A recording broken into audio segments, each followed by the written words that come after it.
What's up guys, Damian Keyes here, welcome back to the channel, and today we are going full on geek mode. You've heard of beast mode, well we are going geek mode as we discuss the pros, the cons, and which is the best music distribution service for you. Is it Ditto? Is it Distrokid? Is it CD Baby? Is it Tunecore? Well, we are going to go through all of the details today. Nice.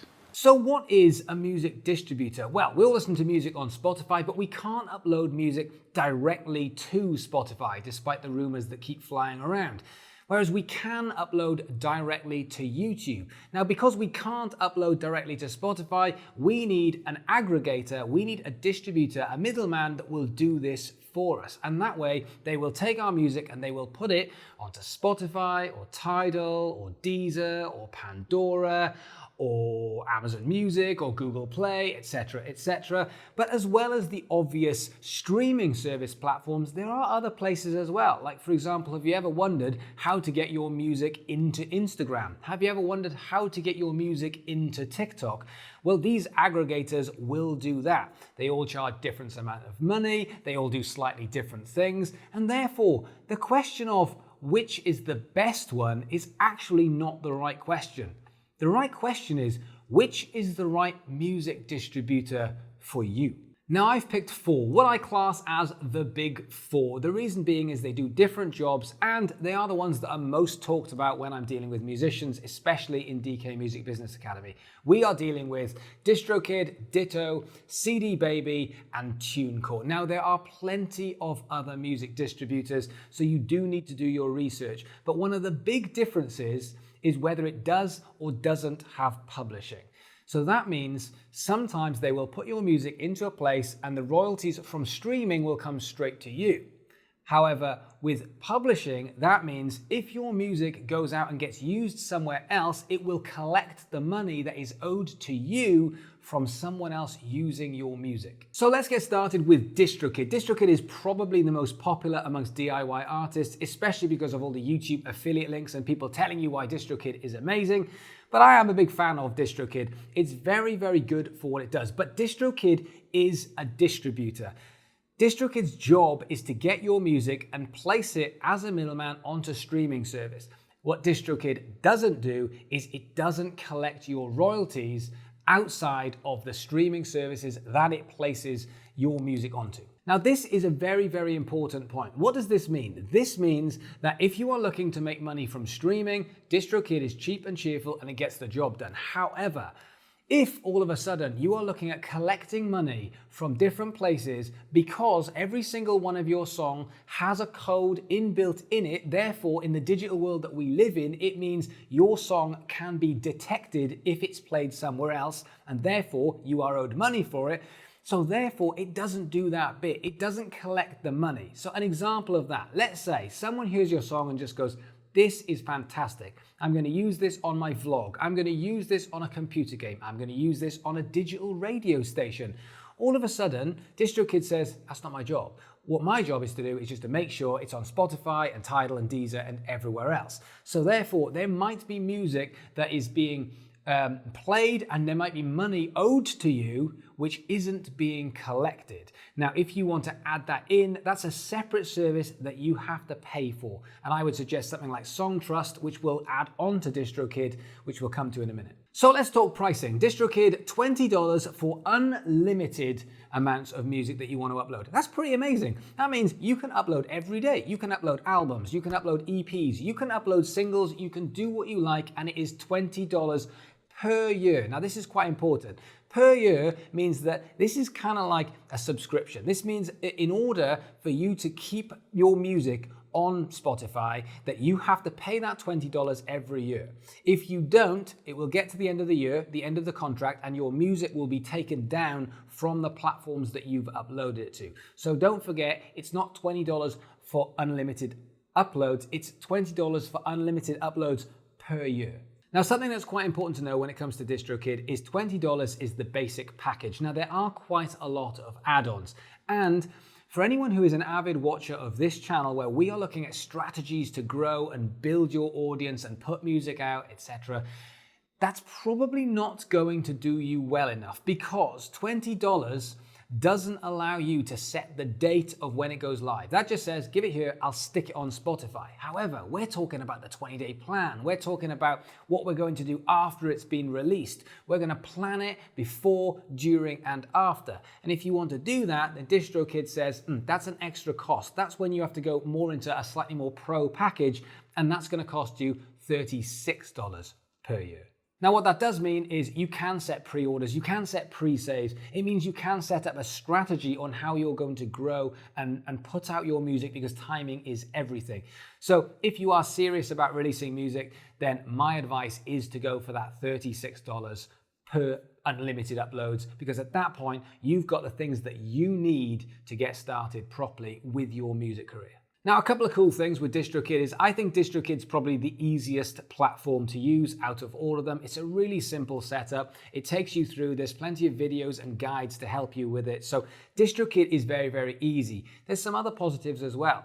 For example, if you're in a band and there's 4 of you and you've all written the song, therefore, instead of it going, the royalties going to one person and then that person taking them and splitting amongst their bandmates, they say, no, you can actually add all of the bandmates in and it will split them accordingly. So that automated royalty split is quite a cool function that you don't get on all of the other aggregators. Other neat little features is you can get your lyrics directly onto a lot of these platforms, and it's 100% royalty yours. That means you get all of the royalties. Any money that is made goes directly to you, which isn't the case with some of the aggregators. And when it comes to customer service, and I know some people are going to disagree here, but when it comes to customer service, Distrokid is pretty good. From everyone I talk to, Distrokid, sometimes there's some issues, but on the whole, they are there to try and help.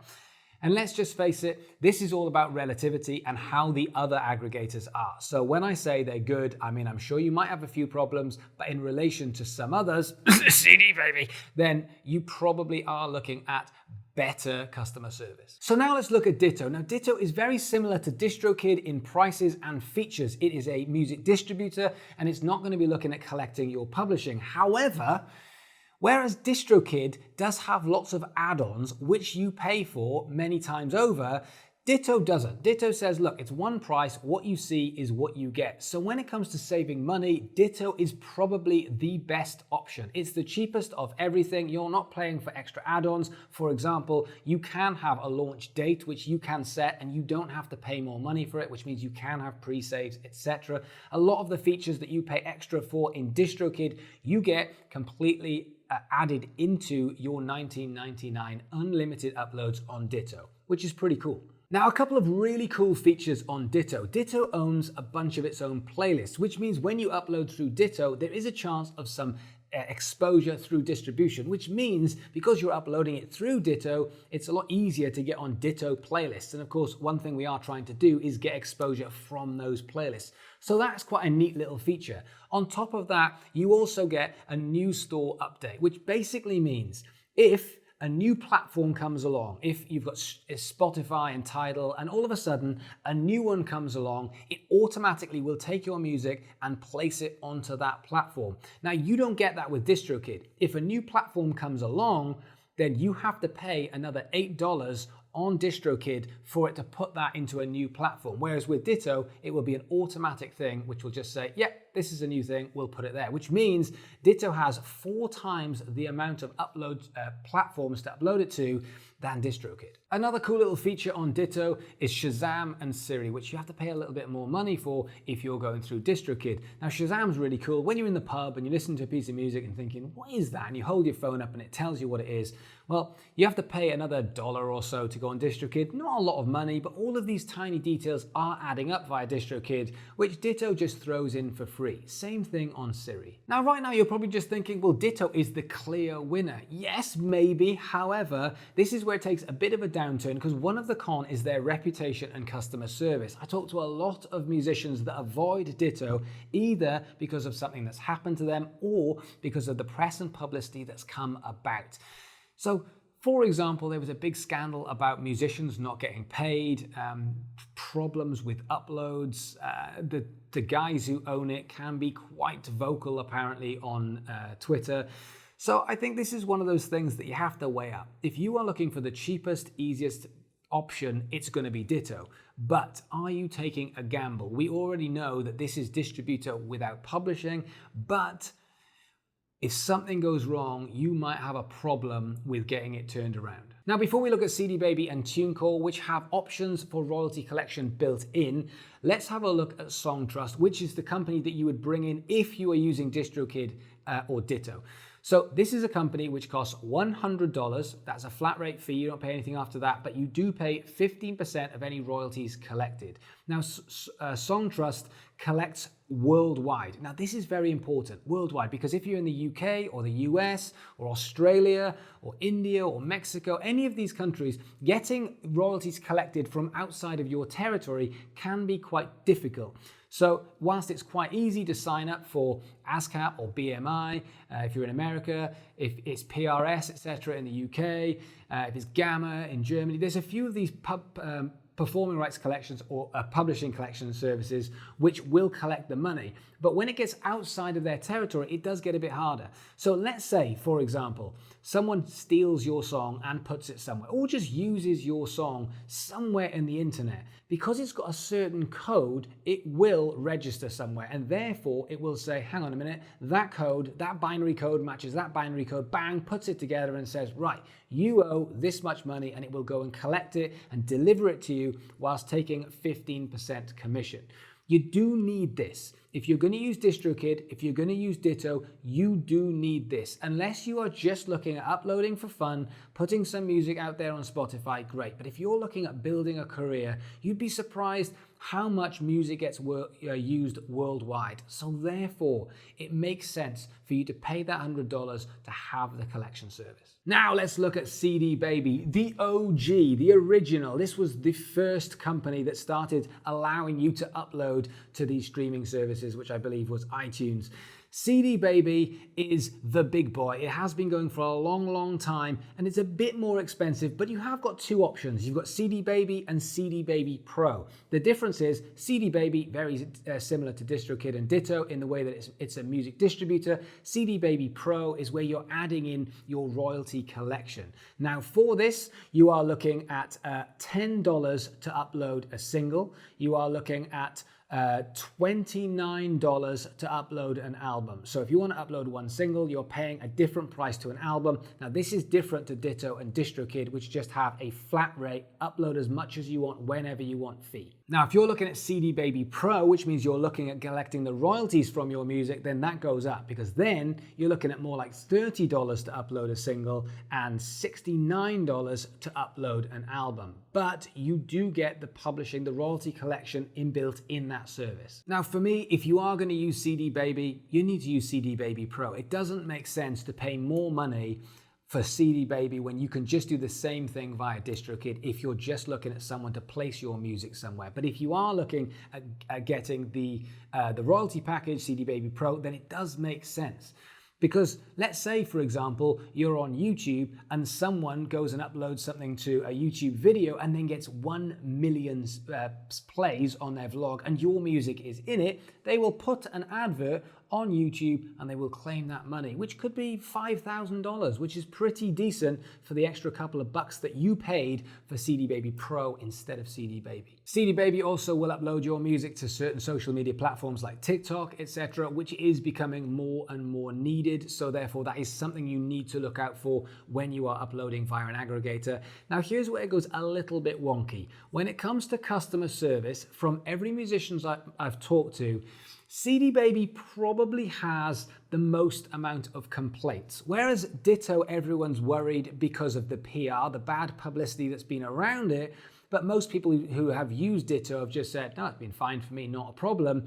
CD Baby, usually everyone knows someone who's had a pretty horrific story. What I would say is if you're using CD Baby, usually if it goes right, it's going to be brilliant. It's definitely one to look out for. If something goes wrong, that's when it opens up a world of problems. And if, for example, which happens regularly, a piece of music gets uploaded to the wrong artist profile or the wrong YouTube, then all of a sudden trying to get through to them, trying to get them to solve these problems can be more of a ball ache. And lastly, before I sum up on which one I think you should be using, let's talk about Tunecore, the most expensive option out of the lot, because Tunecore will be $10 for a single and $30 for an album for the first year, but then $50 for the second year afterwards for an album.